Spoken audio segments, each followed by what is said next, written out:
High বন্ধুরা, সকলে কেমন আছো? আশা করি খুব ভালো আছো। আর আমরা সবাই অনেক ভালো আছি। সকালকে সুপ্রভাত। 8:30টার মতন এখন বাজে। সকালে বাসির কাজ করে নিয়ে এদিকে আমি চাদরটাও ভিজে রেখে দিলাম।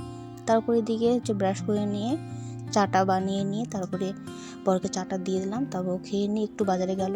তো বাজার থেকে ও আসুক, আর এদিকে আমি কাপড় ভিজেছিলাম, সে কাপড় ধুয়ে দিয়ে এবার স্নান করে এদিকে পুজোটাও সেরে নিলাম।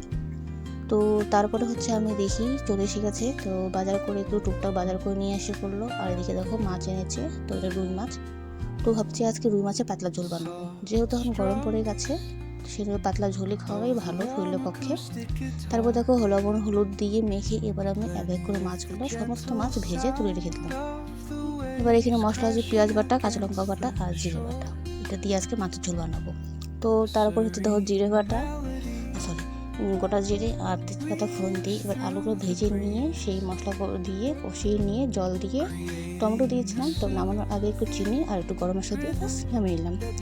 তো তারপর তখন বাজে 1:15। আর এদিকে দেখো আমি রান্না পরিষ্কার করে নিয়ে ভাতটা বসিয়ে দিয়েছি। আর এদিকে দেখি বড় নিয়ে এসেছিল মার্কেট থেকে লাইট। অ্যাকচুয়ালি আমাদের লাইটটা না অনেকদিন থেকে নষ্ট হচ্ছিলো, একটু লাইট জ্বলছিল। তো আজকে কুয়াটা লাইটটা একদম শেষ, একটুকু জ্বলছিল। তো এদিকে দেখো বড় একদম লাগিয়ে রেখে দিল। তো তারপর এবার চলো আমরা দুপুরে খাওয়া দাওয়া করবো। তার আগে দেখো আমাদের লাইটটা একদম টনটনা হয়ে গেল, সুন্দর জ্বলছে না। তো ওইদিকে দেখো আজকে বেগুন সিদ্ধ দিয়েছিলাম, বেগুন সিদ্ধ তার সাথে মাছের ঝোল। তো দুপুরে আমরা চলো এবার খেয়ে নিই। তো কেমন হয়ে যায় সেটা তোমার জানিও মাছের ঝোলটা।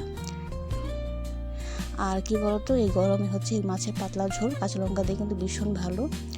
তো সবসময় তো শুকনো লঙ্কা খাওয়া যায় না। তো তারপর এদিকে দেখো খাওয়া দাওয়া সেরে নিয়ে ছেলেকে দিয়ে এসে পড়লাম পড়তে। আর এদিকে আমি সেই যে কাপড়গুলো আমি ধুয়েছিলাম সেই কাপড়গুলো এবার তুলে নিয়ে ঘরে নিয়ে যাবো। তারপর গুছিয়ে নিয়ে বাস আমার কাজ শেষ। আজকের মতন tata, bye bye, bye bye.